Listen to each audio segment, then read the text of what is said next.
waiting for some time. Lon Curtis will introduce our speaker.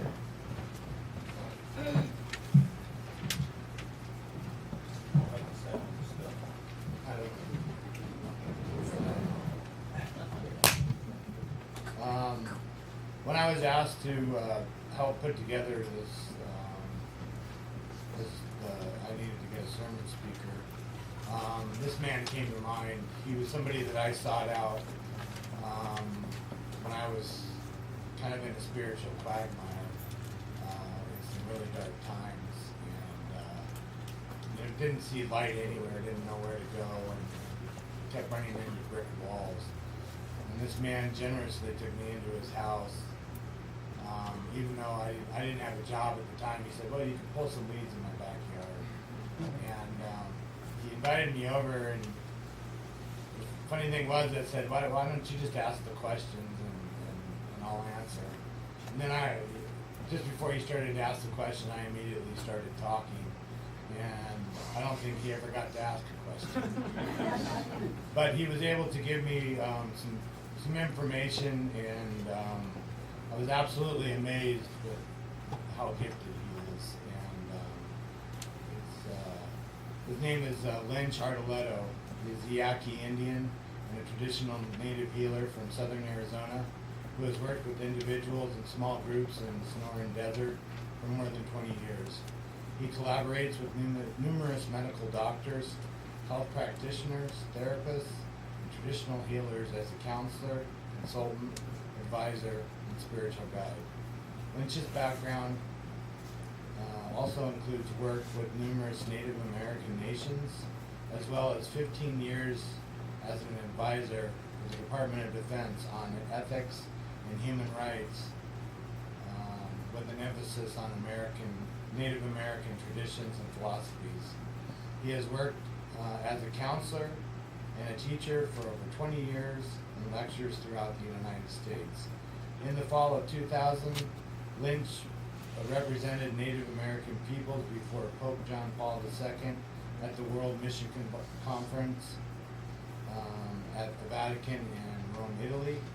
2 weeks after the events of September 11, 2001, he was invited to guide and to assist Manhattan residents in a worship dedicated to the healing of emotional and spiritual trauma, which concluded with a ceremonial healing circle held at Ground Zero.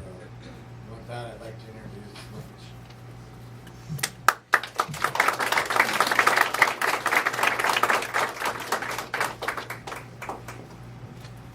If it's okay, I'd like to just stand here rather than here, because I like to be able to connect with folks when I'm talking with them. Can you all hear me? No. Bring the microphone. Get a little closer. Bring the mic stand. Use the walkie mic. Maybe we can just Move the mic stand up. There you go.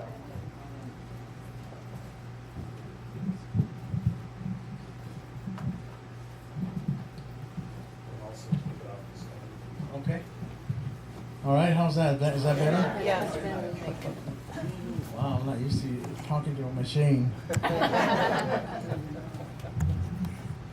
This way, it's not a very good. First of all, I want to say this is a complete honor for me to be able to come up here and just to see and to be able to speak with all of you. I'm very grateful for that. I want to thank Lon and Ona, both of you, for allowing me to do this. I also want to recognize my beautiful sister who is here with me, and my wonderful son who also have accompanied me. My goodness, where to start?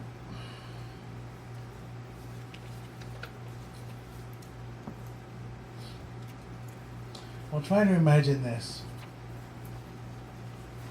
Try to imagine what it would feel like if you woke up and on your bed you found a box. And a box that was beautifully wrapped with a beautiful bow on it. And inside this box was something unimaginable. something that was beautiful and something that was going to benefit you and bring something into your life that maybe you couldn't even imagine. Try to imagine what it would be like to find a box like this on your bed every single morning, never knowing what you were going to receive and knowing that it was going to be something beautiful and something that could possibly change your life, and what that would be like. Well, that's what it feels like. That's what it feels like for us every single day when we wake up and go outside and step outside into nature. We have an absolute love for Mother Earth. Now, I moved out to the desert about 35 years ago, and I have been working in the desert since that time with individuals that come from all over the United States, all over the world. And I worked with them and teaching them a different way to see, a different way to experience the world. And I get folks that come out with every kind of challenge that you can imagine. Physical challenges, emotional challenges, spiritual challenges. And I work a lot with veterans. I am a Vietnam veteran myself. I spent 20 years in the military working with the Department of Defense. So I know what those kinds of things are about and what they're like. I have about 7 years with hospice, so I know what it's like to help someone pass into the next realm of existence. And I know pain and suffering very intimately. Even at a young age, I knew that there was things going on in the world that I did not understand. And someone that was very instrumental in my life, very influential in my upbringing, was my grandfather. Now, in our tradition, we have an incredible reverence for our elders. And my grandfather was an individual that had an incredible wisdom and never spoke very much. So whenever he did speak, I would make sure to take in everything that he had to say, because I knew that was not something that you hear every day.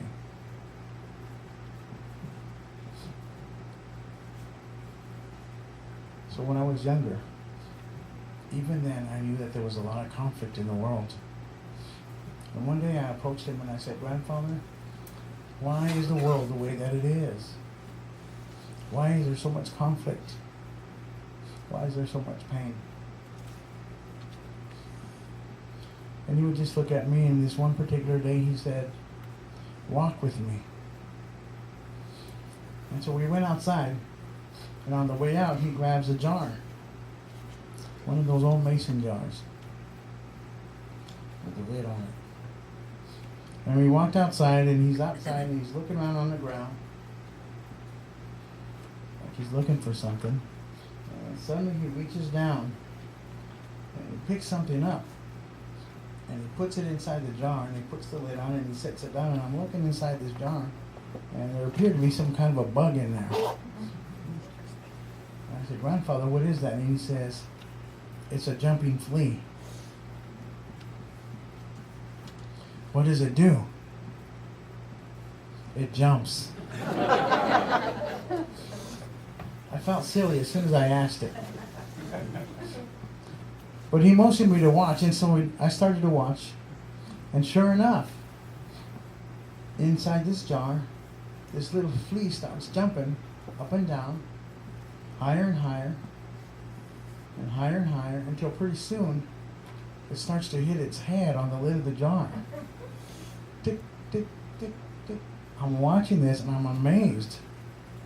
And I'm watching this, and all of a sudden, the flea stops jumping. I look over at my grandfather, and he motions me to keep watching.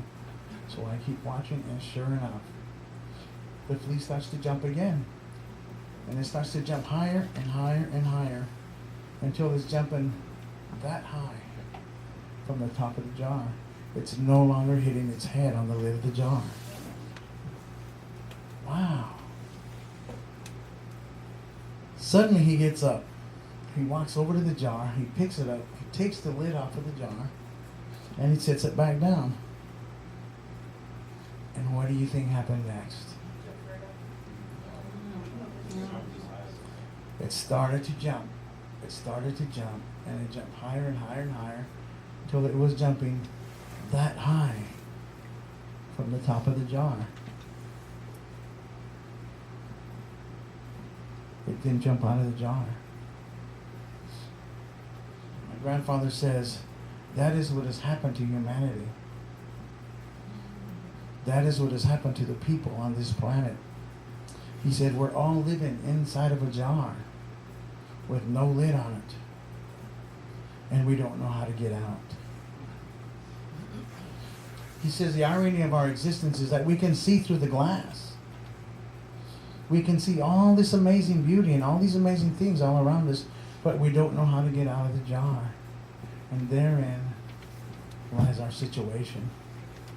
Because every single one of us has been conditioned. Every one of us has been hurt. Every one of us has been injured in some way that has blocked my ability to go beyond, to step beyond, to go into some of these places that most of us would only imagine. We're all stuck inside a jar. And so, how is that even possible? Is it even possible to break out of this jar? And the question, or the answer to that is, absolutely it is. Absolutely it is. I am one of these folks that believes in miracles. I believe in miracles because I see them every single day. I have had folks come out to me that were given what I call sentences. You have an illness that is unbeatable. You have a situation that can't be changed. You've only got 6 months to live. You've only got a year or 2 years to live. And I am happy to say that most of these folks, 6, 7, 8, 10 years later, are still alive because they chose to believe that there was a different way. And I'm telling you, there absolutely is a different way.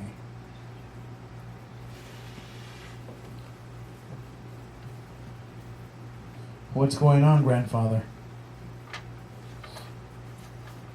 Why can't people see beyond? Why can't they get out of the jar? We lived in a village, a small village, and there was a woman. And she had this incredible ability. She could go up to any animal, these so-called wild animals. And for some reason, when she got within a certain distance of them, they would become docile. She could go up to any animal and she'd pick it up and she would teach us about this animal and teach us about its habits and things like that. She was incredible. Well, a young woman was watching her one day and was in complete awe of her and approached her. She said, "Grandmother, I would ask permission from you to please teach me these kinds of things." And the old woman looked at her for a little bit. She says, "I will teach you these things, but you must make me a promise." And she said, "What is that?" She says, "You know that we have great respect and great love for the eagle. Its spirit is very powerful. You must make me a promise that you will never try to capture the eagle." She says, "I promise." So over a course of time, she learned many, many things and became very powerful herself. And in one day, like what happens with many of us at a young age, when we're full of vigor and our blood runs strong, one day she went out and she did the unthinkable. And she captured an eagle.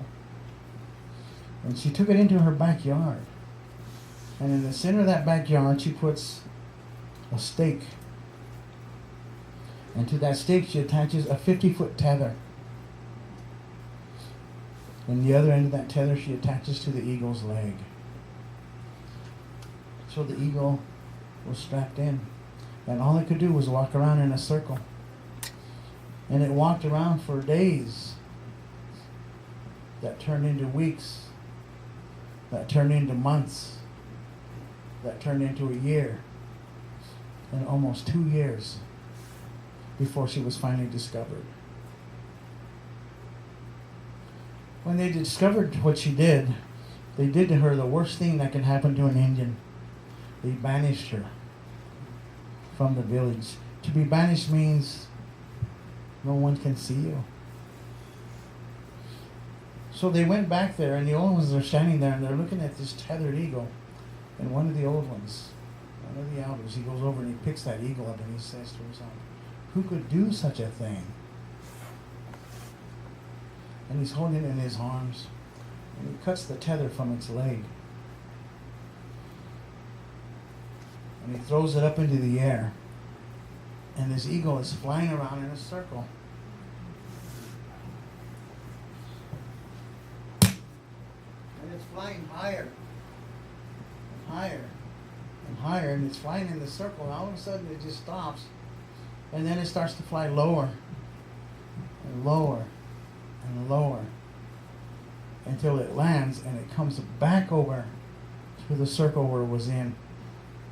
And it starts to walk around that stake.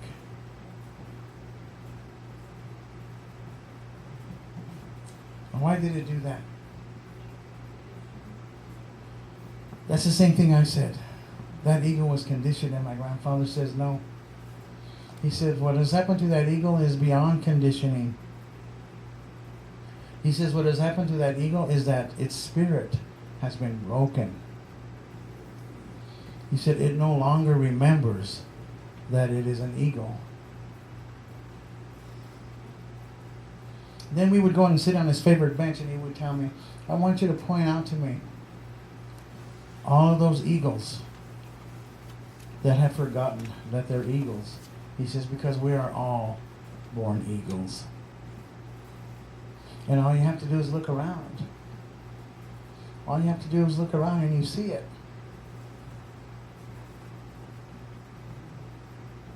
I want to be free.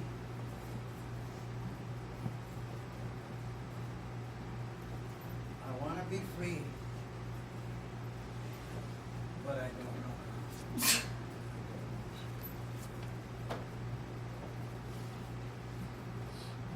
And so therein lies our situation, isn't it? Therein lies our situation. So I get people that come from all over the world and all over the United States. Sometimes I teach down here at the Naturopathic School of Medicine. I get an opportunity to catch some of these young doctors before they go out into the world, and I tell them, the first thing you need to understand is this: we are not just bodies.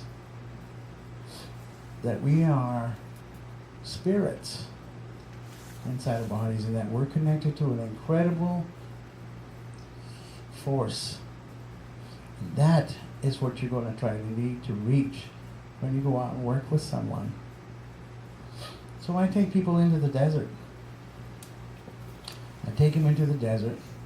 The old ones have a saying in the desert. They say,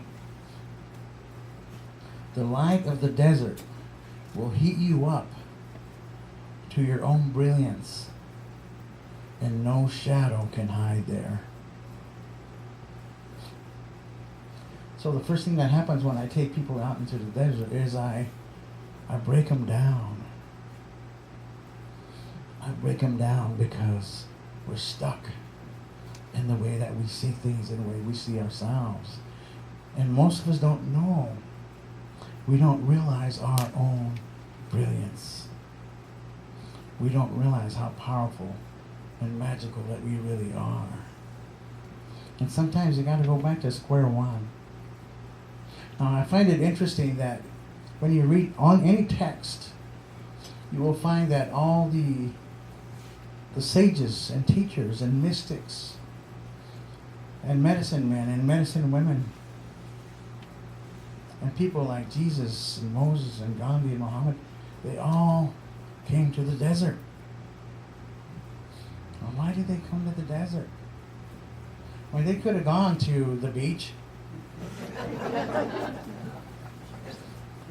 They could have gone into the city, some park. They could have even gone to a mountaintop, but they didn't. They went into the desert. And the reason that they went into the desert is because there's a very powerful energy, a very powerful force in the desert that purges us. It forces me to walk into myself. It forces me to see the only obstacle that there is, which is myself. And back in the ancient times, back in the old days, they took walking into yourself as a very serious matter. Because they knew that they weren't walking into the desert. They knew that they weren't walking out there to just encounter themselves. They knew that what was really going to happen was that they were going to encounter God. And that I am that same light. And to encounter myself, to encounter my Godness, it's a very serious matter. And they knew that to walk into that I was going to be changed forever in a very, very powerful way that you cannot put into words.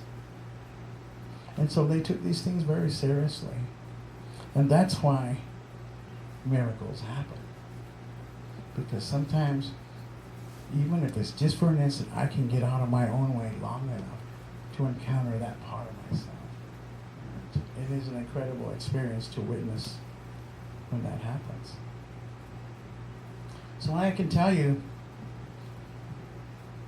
there's incredible magic out there. There really is. So ask yourself this. If God, creation, wanted to get my attention, what would she have to do? Or what would he have to do? Or what would creation have to do? What would creation have to do to get my attention? And what would that look like? Because you can be sure that everything that is happening to you is creation's attempt to get your attention. Right? Well, let's just say he can't get my attention during the day because I'm just too busy. We're constantly busy, aren't we? We are in a very busy world right now. We are moving at light speed. We can't catch up with ourselves. There's not enough time in the day. So, can't get a hold of their attention during the day. Maybe at night. Well, we can't get their attention during the night because most of us can't sleep anymore. We're restless. We're up and down all night long. Or, I don't remember my dreams. Well, I can't get their attention during the day. I can't get their attention during the night. So the only thing that's left for me is to disrupt their life in some way. So if there is disruption in your life right now, you can probably say, I think creation's trying to get my attention. And usually that means something needs to shift. I need to change something. And it's always going to be something that in the long run is going to benefit me. And most of us are kind of afraid of that. We're kind of afraid. We don't trust anymore. So, grandfather, what's happening? Why aren't people coming together anymore? Walk with me. So we walk outside and we're walking, and all of a sudden he points down. And he's pointing to an anthill. He says, that's what's problem. He said, that's what the problem is. This is what's going on. And I said, I don't understand, grandfather. And he says, look. He said, you will notice that an ant will never cross the path of another ant without touching it. We have forgotten the ant dance. We don't touch anymore. We don't connect anymore. Nobody communicates anymore. He says, you need to go out and start the ant dance over again so that people can start to connect. So ask me if I was really excited when I was invited to come here. I said, you're kidding me. People are still connecting in this way? Look how beautiful this is. The only way that anything is ever going to change is that we have to start coming together as individuals, as peoples. Look at all the wisdom here. Look at all the wisdom. So we need to bring the dance back. Because there's a lot of healing that needs to happen, isn't there? There's a lot of healing that needs to happen on this planet. There's a lot of healing that needs to happen within our own relationships. And there's a lot of healing that needs to happen within me. And none of this is going to happen until I learn to reconnect.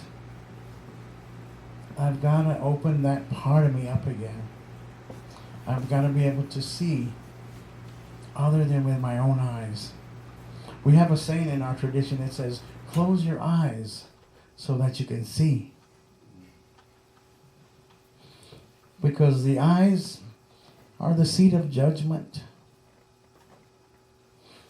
Everything the eye sees, it judges. And so maybe I need to close my eyes for a while. Maybe I need to go into this place called trust. I need to just start trusting. I need to see what the world feels like instead of just trying to figure everything out. Because if there's conflict in your, I promise you, if there's conflict in your life, it starts right here. We think too much. I remember one time I was sitting and my grandfather was just looking at me, and he approaches me and he looks right into me and he says, you know what? And I said, what? And he says, you think too much. And I remember looking back at him and I said, let me think about that.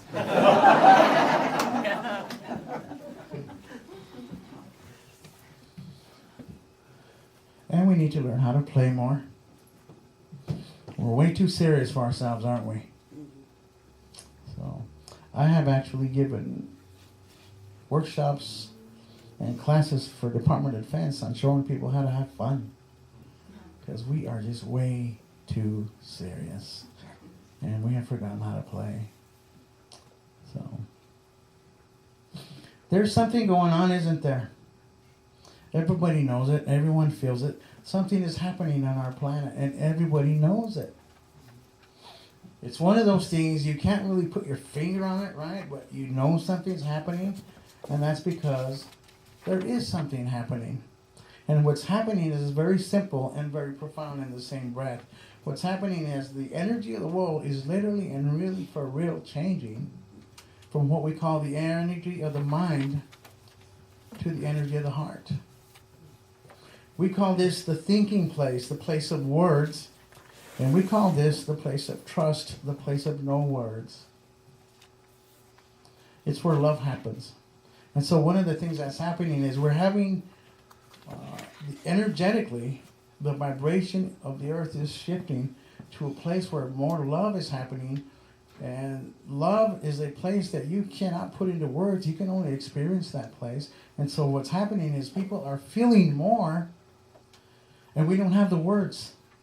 We don't know how to put that into words, and it's freaking people out. It's like, oh my God, what's happening? I'm feeling all these things. And it's kind of good, isn't it?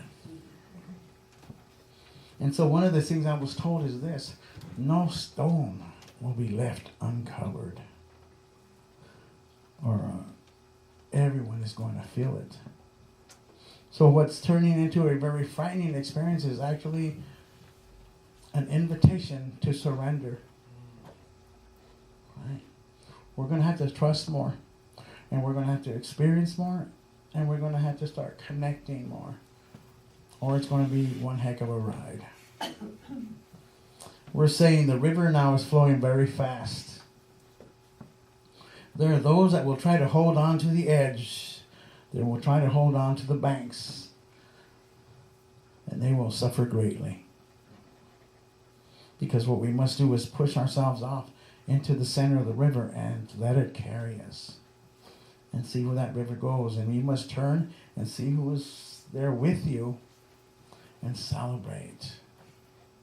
Because this is it. We're having to go in. We're going to have to go in deeper. We're going to have to trust, and we're going to have to believe. And one of the things that helps to do that is to go outside. To go outside and spend time with nature. Because that is the voice of God. Nature is synonymous with nurture. If you want to hear God, there's nothing more powerful than to be validated from divinity itself. When something happens to you, a certain bird or a certain animal comes into you, every single thing in creation has purpose and meaning. So when if you're out there and a bird starts circling you or coming towards you, or that's creation saying, hold on, I'm sending something. Something's about to come down the pipe.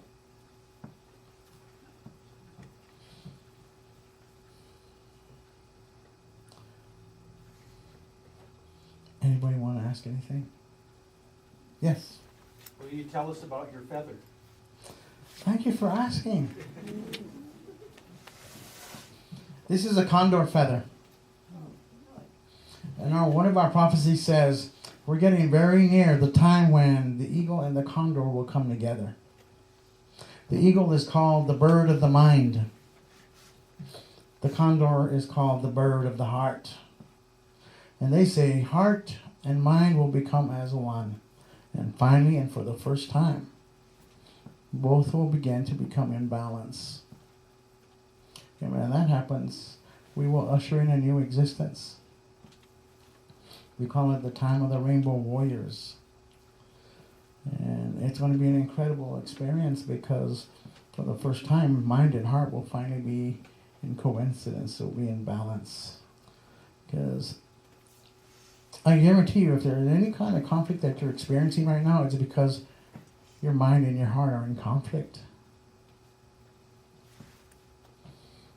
I guarantee it.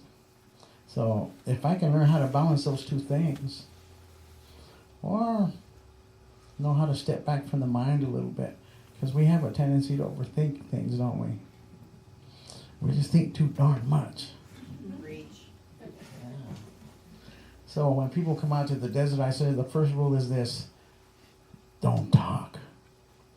And believe me, some of them are climbing the walls after just an hour or two. And they're not allowed to read. They're not allowed to listen to the TV. They're not allowed to read newspapers.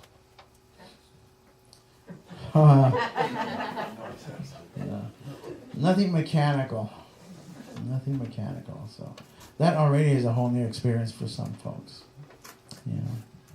So this is a condor feather, a baby condor.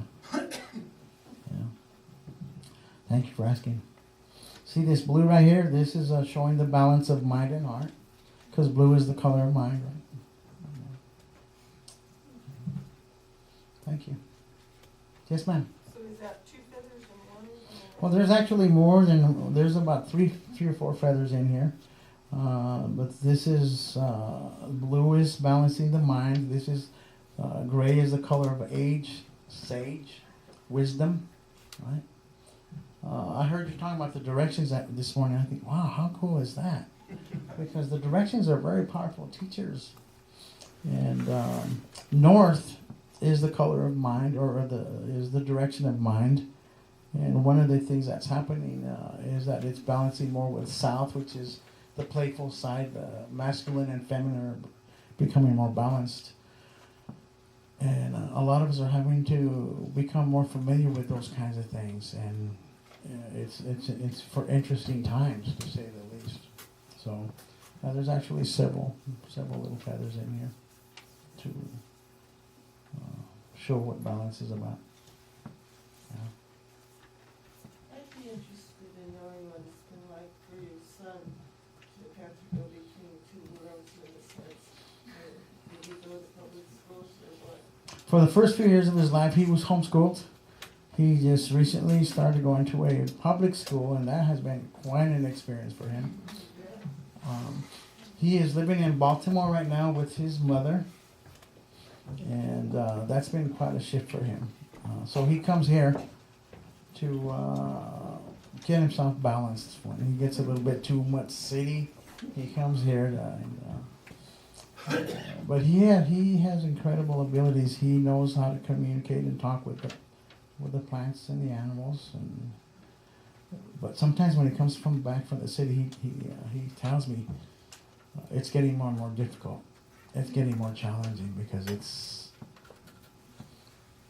they just don't do that stuff in the cities, you know. So that's why I'm always grateful when he's here.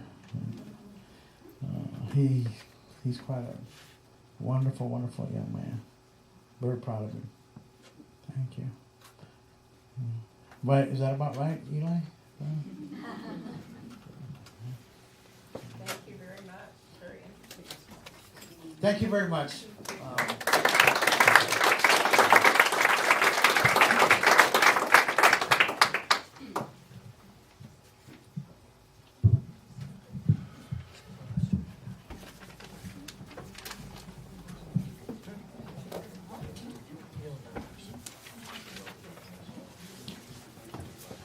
The name of that was Sensing the Sacred. We didn't mention that earlier. Thank you, Lench. That was just incredible. Now please stand if you're willing and able, and we'll sing our closing hymn number 81, The Wordless Mountains Bravely Still.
Now, as we extinguish the chalice, please join in the unison reading of the West Valley Mission Statement at the bottom of your programs.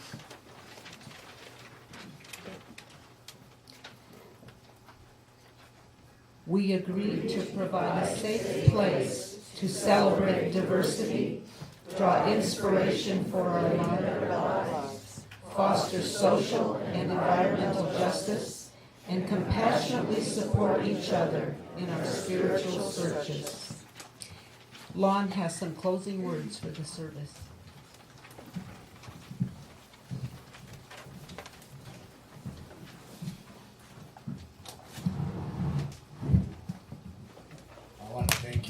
you, Lench, for your words of wisdom and sharing with you. Sharing with us what you've learned through the years. You're a truly inspirational man. It's a pleasure to know you.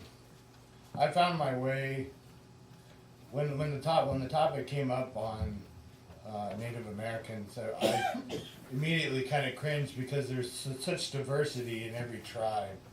Every tribe has their own rituals. Every tribe has their own ways.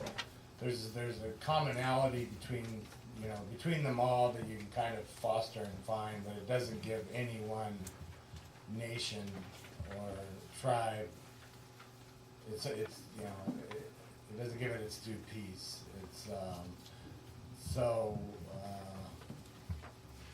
For me, it was something that I kind of looked at and went, oh my God, I don't even know how to even begin. Even the medicine wheel and the colors that are on the medicine wheel are different from nation or tribe nation. But I've been living what I call the natural way for a long time. And it's the calling that came to me when I was young. As a kid, I was a Lutheran Christian, and I was always sent out the back door. I didn't have a lot of toys. It was just kind of wanting to go out. So I'd go out in the back door, and nature was my friend. Nature was where I learned to be myself. Nature was where I found joy. I found peace. I found playfulness. I found everything that I was ever looking for. I was never judged. I was never harshly scorned. I was never made fun of. I never had things thrown at me. I was always in wonder and in awe. And through that almost came a language that you learn. Things would come to me, and I would be able to sit and look in wonderment at that and learn and find how the way nature works and the way that we work, it's very similar in a sense. And as I've gotten older, I've learned that